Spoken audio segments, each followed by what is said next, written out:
كوكو كوكو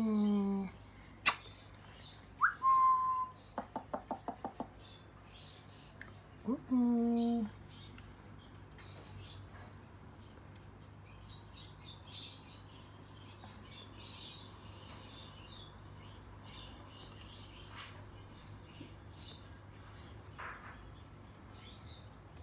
بسم الله الرحمن الرحيم. سلااو هاوڕێیان، من ئاسۆ عوسمانم لە سلێمانی. پێم خۆش بوو باسی شتێکی گرنگتان بۆ بکەم کە بەلای منەوە خۆشیێکی نەبڕاوەیە، زۆر هەستێکی خۆشم هەیە کە توانیومە بگەم بەم پلەی ئێستا، ئەویش بەچی؟ بە پشتیوانی خوا، دووەم بە پشتیوانی خوا، سێم بە پشتیوانی خوا، چوارم بە سەبرگرتن. یعنی ئللا خوای گەورە شتێکی بوێ هەر ئەیکات. من پێشتریش لە پەیجەکانە باسی کۆمەڵەشتم کردبوو، وتم خوای گەورە بیەوێت شتێ بکات ئەیکات. من هیچ دەستێکم نییە لە جوودکردنی تەیرێکە، لە ئینتاجگرتن لە تەیرەکە، ئللا خوای گەورە ئەبێ بیگەێنێتە بەرهەم. ئەگەر خوای گەورە گەیاندیە بەرهەم، ئەوەی لەسەر تۆیە بەس سەبرگرتنە، بەس سەبرگرتن. ئەمڕۆ باسی تەیرەکانی خۆمتان بۆکەم. ئەمڕۆ 5/2019.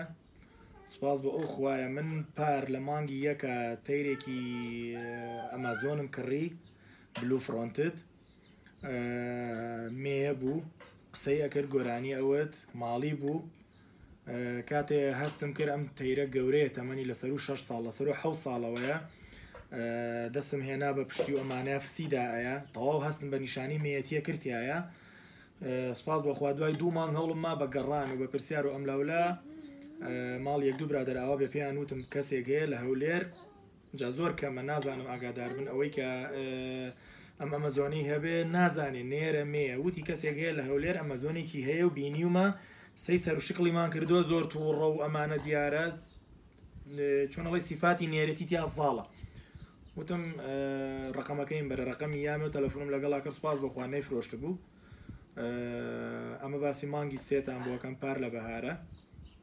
هەرچۆنە بە پەیوەندیم کرد بۆ برادەرەوە لە هەولێر لێم کڕی، لەخوا بە زیابێ بە نەقڵوشت وان هێنامەوە ئێرە و تەیرێکی زۆر ماڵی، تەیرێکی باڵا بەرز هەیکەلی، شێوەی نێرێتی پێوە دیار بوو. ئەمڕۆ واز تقریبان ساڵێک و 2 مانگ تێپەڕیوە بەسەر ئەو ڕۆژەیە کە من ئەم نێرم هێناوە. هەر لە یەکەم ڕۆژە خستمە لای مێیەکە، نەچوم لەم لا 5 دقە داینم بەرامبەر بە یەک و ئەمانە شتیوە ڕاستە لە بازێت تەیرە ئەڵێ چۆنەتی زەوقیان لە لازیە ئەەکەم وایان لە یەکەم غڕور بن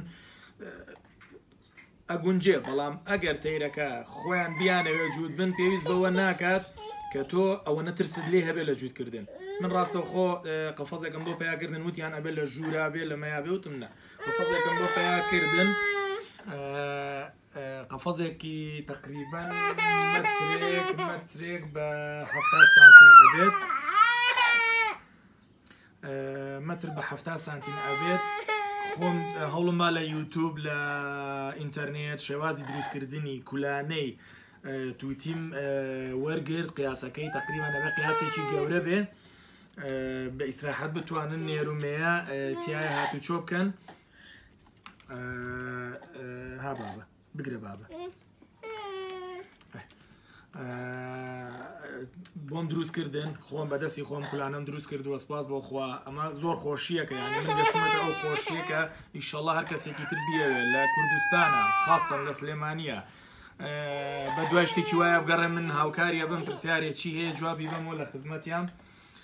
من هەر لە ژوورەوە دامناوە لە ناو ماڵی ژووری میوانی خۆمە. ئەمە قەنەفەیە، ئەمە هەموو ژوورێکە شوێنی نیشتەجێبوونە. بەردەوام من مناڵم ئەگریا، بەردەوام دەستکاری قەفەزیانەکە، بەردەوام خۆم دەستکاری قەفەزیانەکە، ماڵەوە پاچەکاتەوە ژێری، یعنی شتێک نییە بڵێ وەڵا ئەمە زەحمەتە. ئێستا 5/2019. سپاس بۆخوا من خاوەنی 3 هێلکەی توتی ئەمەزۆنم، توتیەکەم گەشتە ئەوەی ئینتاج بات. سپاس بۆخوا ئەمڕۆ فەحسی هێلکەیەکیانیم کردووە کە تقریبان 8 ڕۆژە کردوێتی، هێلکەی یەکەمیانی سیرم کردو تەڵقیحە.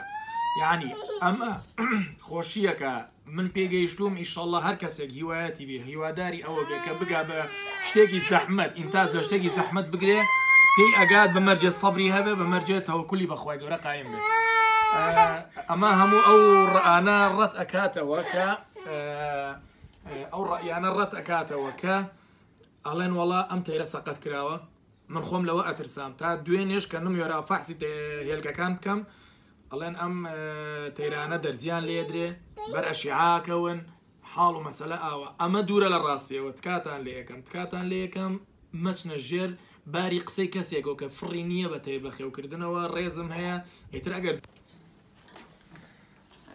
ئەمە نێرەی تەیرەکەیە سوپاس بۆ خوا بلو فرۆنتت ئەوە ژمەیەکەیەتی سوپاس بۆ خوا ئەمڕۆ 31 پێنجی 2019 ئەمە کولانەی تەیرەکانە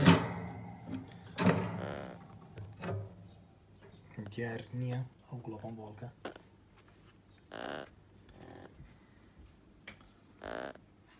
الحمد لله رب العالمين ئەوە سێ هێلکەیە سوپاس بۆ خوا ئەمڕۆ فەحسی دانەیەکیانیم کردووە تەڵقیحە سوپاس بۆ ئەو خوایی کە گەیاندمی بەم کاتە کە ئینتاجی کە ئینشاء الله بەرهەمی ئەبێت ناڵم تا ئێستا ئینتاجەکەم لێ نەگرتووە بەڵام بە ئومێدی ئەوەی کە مادام تەیرەکە هێلکەکەی تەڵقیح کردووە ئەمە خۆی دڵخۆشکەریەکە کە چۆنەڵی لە سەیان نەوەی مەرحەلەکانم تێپەڕان سوپاس بۆ خوا ئەوەی کە ماوەتەوە لە سەیە دەی تەنها هەڵهێنانی بێچوەکانە وەک ئەبینن ئەمە قەفەزەکەیەتی ئەم قەفەزە زۆر کەس دایانێ بۆ تەیرەلحوب شتیوە بەڵام من هاتووم بە دیزاینێکی زۆر جوان کولانەیەکی گەورم بۆ دروست کردو بە حەجمێکی ئاوها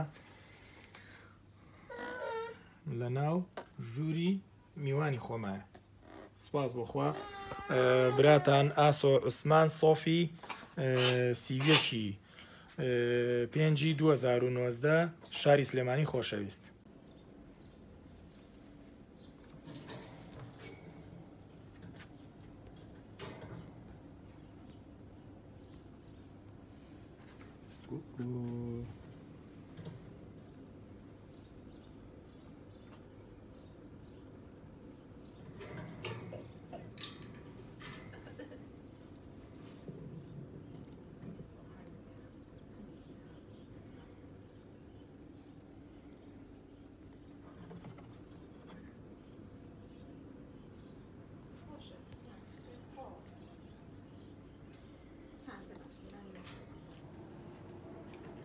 الحمد لله رب العالمين والصلاة والسلام على خير خلقه محمد وعلى آله وصحبه أجمعين الحمد لله ما توفيقي ولا اعتصامي إلا بالله عليه توكلت وإليه أنيب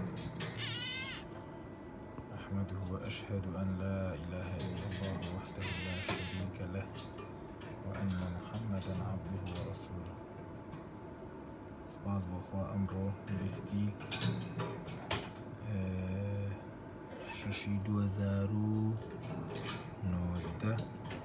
هێلکەی تووتیەکەم کە وتم تەڵقیح بۆ هەڵهات بەویستی خوا سپاس بۆ خوا بۆ ئومێدەی تووتیەکەم بتوانێت نانی باتێ إن شاء الله خوي جورا بركتي تي أخاو ناني إني إن شاء الله.